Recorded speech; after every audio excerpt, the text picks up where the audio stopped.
मैंने रीड करवा दिया है, इस लेसन मैंने आपको पूरा रीड करवा दिया है ना। तो अब सिर्फ इसके आपको क्या क्वेश्चन आंसर समझाने हैं मुझे। आप आई होप आप सबने ये लेसन अच्छे से रीड करा होगा। जब मैंने करवाया था तब भी और उसके बाद भी आपने घर पर भी बैठकर इस लेसन को रीड करा होगा। इस लेसन में अपने को बताया गया था कि चिट्ठी का सफर कैसे शुरू हुआ था। पहले के लोग चिट्ठी कैसे भेजते थे, कबूतरों के द्वारा या हाहाकार के द्वारा भेजा जाता था, घोड़ों के द्वारा भेजा जाता था, है ना। घोड़े उस पर घुड़सवार आदमी उस घोड़े पर सवार होकर के इस गांव से उस गांव में जाते थे, कबूतरों के द्वारा भेजा जाता था।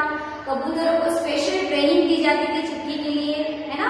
इस यहाँ से वहां जाते थे वो लोग, एक शहर से दूसरे शहर में जाते थे वो लोग। तो पहले कबूतरों के द्वारा भेजा जाता था। उसके बाद में अब जो है आपकी चिट्ठियां एरोप्लेन के द्वारा भी भेजी जाती है, जहाज या फिर ट्रेन, बस, जो कौन लेके जाता है, डाकिया लेके जाता है ना।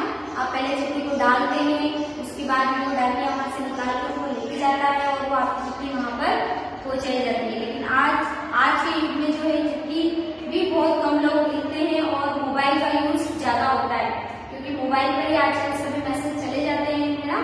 तो ऐसे करके धीरे धीरे करके ये आगे बढ़ता गया। पहले कबूतरों का हुआ, फिर हाहाकारों के द्वारा हुआ, फिर डाकिये के द्वारा हुआ। ऐसे हर टाइम में, हर वक्त में बदलता गया चिट्ठी का सफर, है ना। तो इसमें इसकी क्वेश्चन आंसर जो है हम आपको आज बता रहे हैं। पेज नंबर 56 निकालना है आपको। पेज नंबर 56 में इसमें क्वेश्चन आंसर्स दिए हुए। क्वेश्चन आंसर्स को मैं केवल आपको समझाऊंगी, अभी एक्सरसाइज भी आपको समझाऊंगी। इसका पीडीएफ आपके पास आ जाएगा, तो आप उसमें से देखिए सारे क्वेश्चन आंसर्स और एक्सरसाइज को आपकी कॉपी में कंप्लीट कर सकते हैं। ओके, तो पहला क्वेश्चन है पेज नंबर 56 पे, गांधी जी को सिर्फ उनके नाम और देश के नाम के सहारे पत्र कैसे पहुंच गया होगा, है ना। अगर आपको कोई पत्र भेजना है तो आपको आपका नाम भी लिखना पड़ेगा, जहां आपको भेजना है उसका नाम भी लिखना पड़ेगा आपको, है ना। सबसे पहले उसका नाम लिखोगे, उसका एड्रेस लिखोगे, फिर वो जगह का नाम लिखोगे, वो सब लिखना पड़ेगा आपको, है ना। तभी आपका पत्र वहां पहुंच जाएगा। लेकिन गांधी जी का पत्र कैसे पहुंच गया? क्योंकि वह बहुत बड़े इंसान थे, बहुत बड़े मशहूर व्यक्ति थे वो, इसलिए उनका पत्र पहुंच गया। ठीक है। अब क्वेश्चन नंबर 2, अगर एक पत्र में पते के साथ किसी का नाम न हो तो क्या पत्र ठीक जगह पर पहुंच जाएगा? तो हाँ, पहुंच जाएगा, है ना। उसके बाद है क्वेश्चन नंबर 3, नाम न होने से क्या क्या समस्या आ सकती है? नाम न होने पर पत्र किसका है पता लगाने में अपने को मुश्किल होती है ना। अगर अपन नाम नहीं लिखेंगे, जिसको अपन अपने को देना है पत्र, उसका नाम अगर अपन नहीं लिखेंगे तो आप कैसे पता लगाएंगे कि वो कहाँ जाएगा वो पत्र, है ना। फिर वो तो वापस नहीं आ जाएगा डाकिये के पास ही।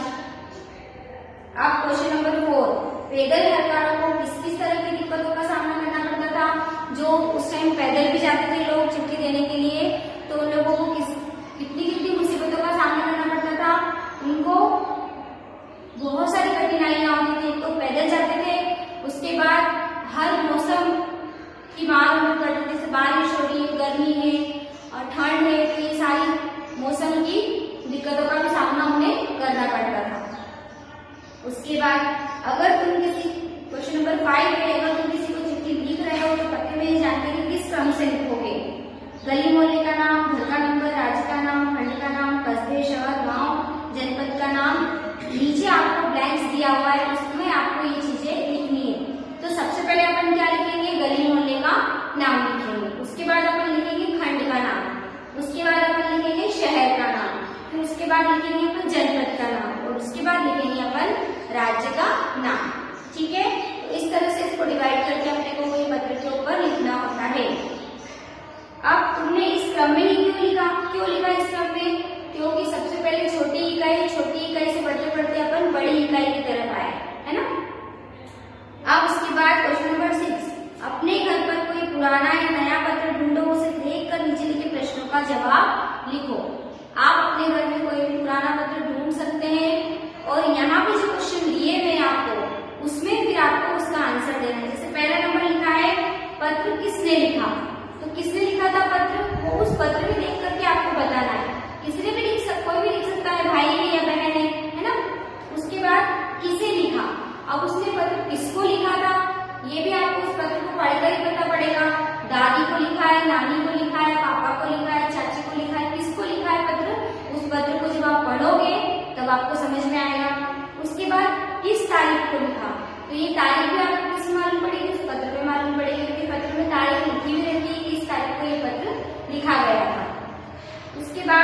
कब तो किस डाक खाने में मतलब किस तारीख को पहुंचा, वह भी आपको उसमें ही देख के पता पड़ेगा। यह उत्तर तुम्हें कैसे पता चला, जब आप उस पत्र को देखोगे तभी आपको ये सारी चीजें मालूम पड़ेगी, है ना। नहीं तो आप कैसे बता सकते हो कि किसने लिखा, किसको लिखा, कब पहुंचा, डेट क्या थी, उसमें आप कुछ नहीं बता सकते हो। ठीक है, ये क्वेश्चन नंबर 6 का आंसर कंप्लीट हुआ। अब क्वेश्चन नंबर 7 है, चिट्ठी भेजने के लिए आमतौर पर पोस्ट कार्ड, अंतर्दृष्टि या लिफाफा इस्तेमाल किया जाता है। डाकघर जाकर इसका पूरा मूल्य पता करना है आपको।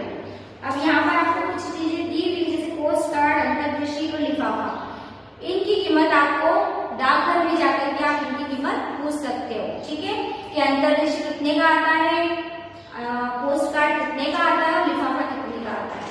तो जो प्राइस होगी वो प्राइस आपको उसके सामने लिखनी है। ठीक है, चलिए अब ये पार्ट आपका कंप्लीट होता है। इसमें मैंने आपको क्वेश्चन आंसर्स बताया, इसकी एक्सरसाइज बताइए और लेसन हम आपको पहले ही रीड करवा चुके हैं, तो इसके क्वेश्चन आंसर और एक्सरसाइज भी हमने आज आपको पूरी समझा दी है। तो आपको क्या करना है, अब जब पीडीएफ आएगा आपके पास तो आपको उससे देख के आपकी कॉपी में 1 नंबर कॉपी में सारे क्वेश्चन आंसर्स और सारे एक्सरसाइज को उसमें लिखना है।